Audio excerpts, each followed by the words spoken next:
Iran ইসরায়েলের মধ্যকার সাম্প্রতিক সংঘাতে মধ্যপ্রাচ্যে ছড়িয়ে পড়ে চরম উত্তেজনা। যুদ্ধে ইরানের পাল্টা আক্রমণে ভয়াবহ ক্ষতির মুখে পড়ে ইসরায়েল।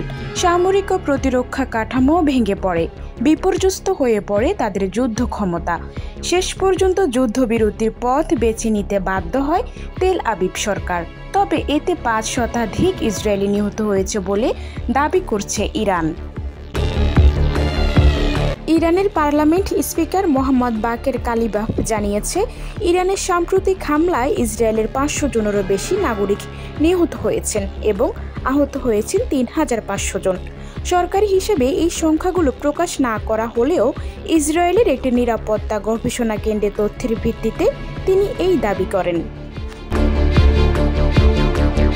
ইরানি রাষ্ট্রীয় এক টিভি চ্যানেলে দেওয়া এক সাক্ষাৎকারে স্পিকার কালিবাফ বলেন, ইসরায়েলে যে ক্ষয়ক্ষতির সম্মুখীন হয়েছে তা সরকারিভাবে জানানো তথ্যের চেয়েও অনেক বেশি।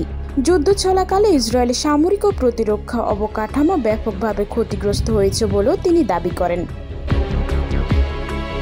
স্পিকার কালিবাফ আরও বলেন, ইসরায়েলের যুদ্ধবিরতির পথে বাধ্য হয়েছে মূলত সামরিক ব্যর্থতার কারণেই, কোনো ধরনের কূটনৈতিক নমনীয়তার জন্য নয়। ইরানের সফল আক্রমণের ফলে স্থল ও আকাশপথে ইসরায়েলের উপর ইরান কৌশলগত নিয়ন্ত্রণ প্রতিষ্ঠা করতে সক্ষম হয়েছে। সাক্ষাৎকারে ইরানি স্পিকার বারবার ইঙ্গিত দেন, এই সংঘাতে ইরানের শক্তি ও কৌশল ইসরায়েলকে নতুন করে চিন্তা ভাবনায় বাধ্য করেছে। যুদ্ধবিরতির মাধ্যমে ইসরায়েলে এক প্রকার আত্মসমর্পণের পথেই হাঁটতে বাধ্য হয়েছে বলে মনে করেন তিনি। সুরাইয়া বৃষ্টি, পল্লী নিউজ।